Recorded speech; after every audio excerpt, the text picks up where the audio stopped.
Hey everybody, Will here, and this is the return of my Project 1 Baja Bug series of videos. Now, if you missed the first few installments of the series, these are videos about my very first car, a 1974 Super Beetle, which I converted into an off-roading Baja Bug. Now, before we get started with this engine teardown chapter of the series, I thought I would address one comment which I received quite a bit of in the previous videos, which is about the fact that Super Beetles don't make the best Baja Bugs.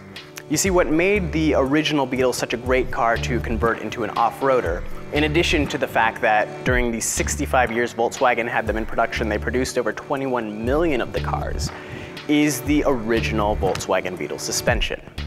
Now, when you think of a car suspension, you probably think of something that looks a little bit like this. This is actually from a mountain bike, but the parts are all very similar. It's got a spring and that expands and contracts to allow the wheel to move up and down and adjust to the bumps in the road.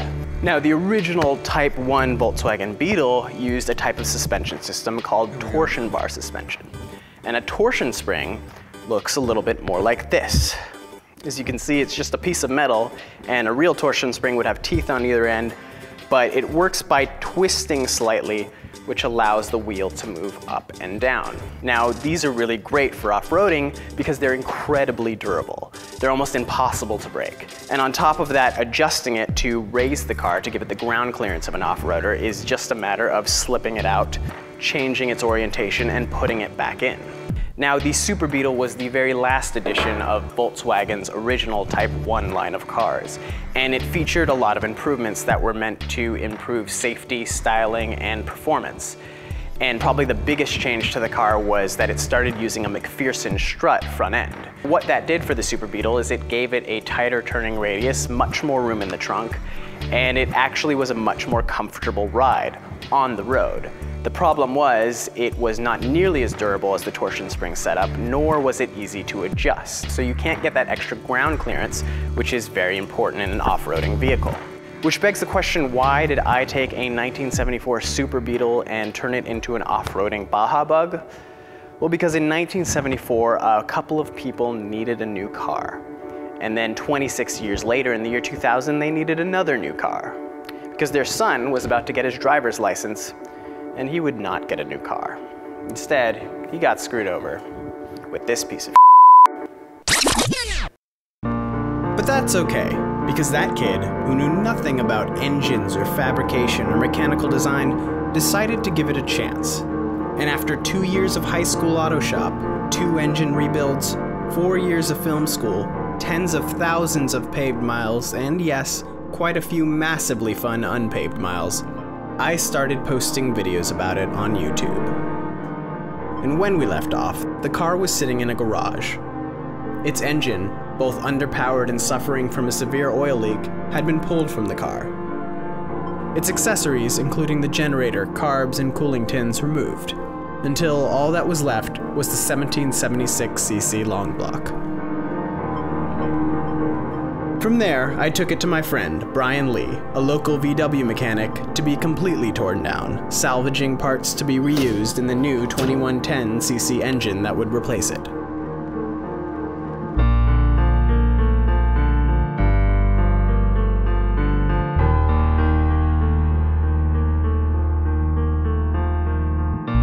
Some things like the valve covers and flywheel would simply need to be cleaned and then bolted onto the new engine. However, other parts, like the cylinder heads and case, would need to be inspected and, if possible, machined and refinished to work in the new, larger capacity engine.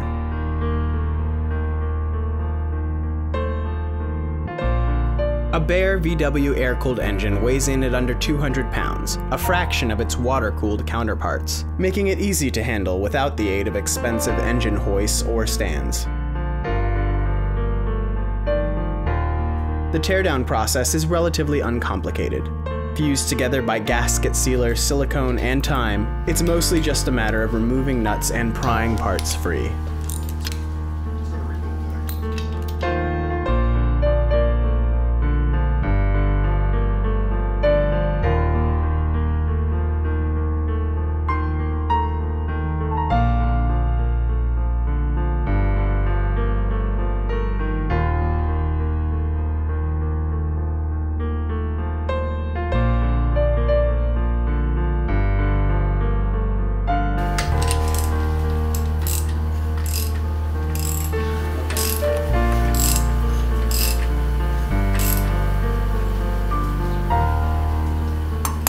Like most large air-cooled engines, the cylinders are made from a separate piece of metal than the main case, which is what makes these engines so easy to modify and upgrade at relatively low cost.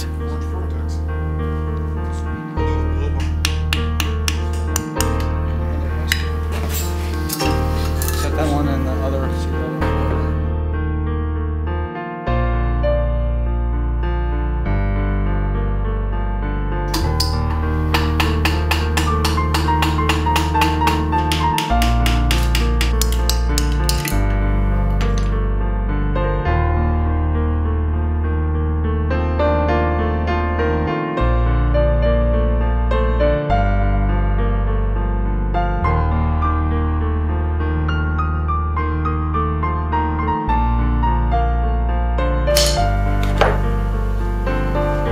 One way air-cooled engines shed their heat is through their oil. A stock Type 1 VW engine holds 3 quarts of oil. One improvement to my engine included a high-capacity oil sump bolted to the bottom of the case, giving it an additional 1.5 quarts, one piece that would be carried over to the new engine.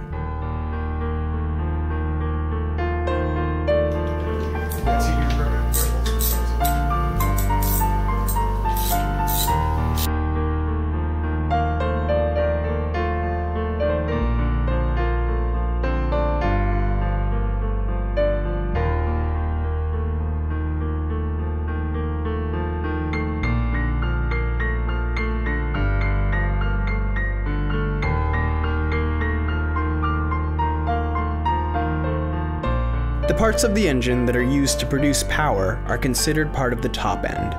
With the removal of the oil pump, we move into the bottom end, the parts of the engine responsible for delivering the power to the transmission.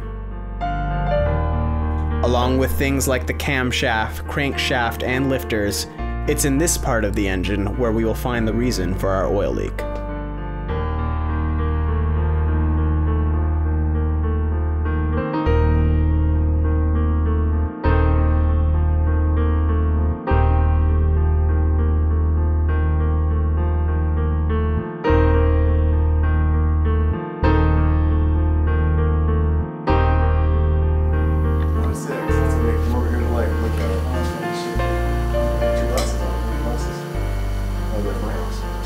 So that was the engine teardown process, and I just brought a couple things to show you from that day, including these, which were very interesting. These are the pistons, which showed a little more wear than we thought there was. Again, over the years it did lose performance, but as you can see, the edges of the piston are just kind of wearing away, and even if you look at it at just the right angle, you can see that it's not perfectly flat anymore. So that just is a sign of just it getting very hot at least a few times during its life.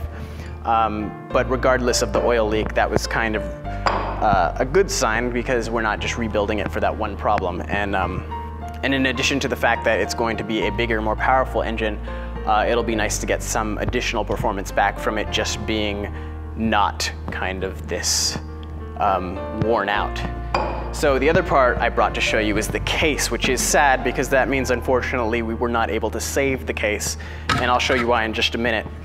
But before that, I wanted to show you this, which is one piece they were looking at quite a bit, and that is the center main bearing. And this piece is actually made out of a few different types of metal. The outermost layer is aluminum, which as you can see, it looks like aluminum, but if you look very closely, underneath the aluminum is copper. And the fact that you can see the copper is a good sign that this is very well worn. And again, in the earlier videos, I showed you that end play, which was the flywheel could be moved a little bit and you can hear the clinking sound. And this is responsible for that excessive end play. And again, it just means that oil was able to seep out those holes just because it was moving around much more than it should. And so that part in particular sits right here on the engine.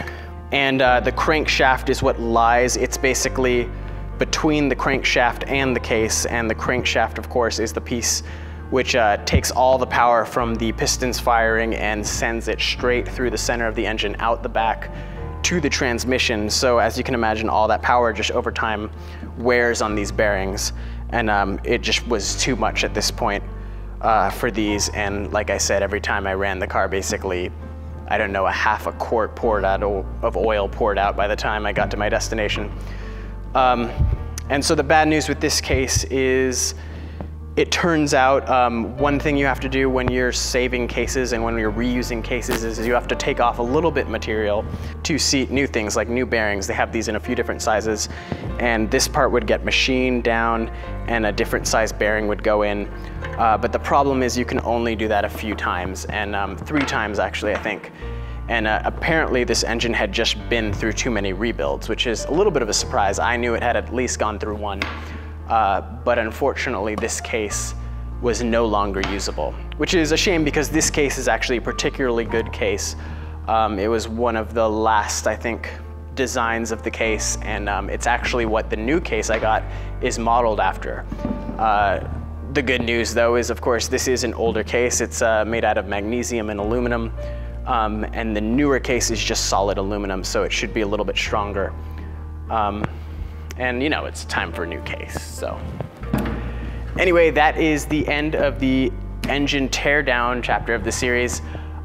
Basically, next up in the project, you're gonna see the same thing happen in reverse with the new parts. And until next time, thanks for watching.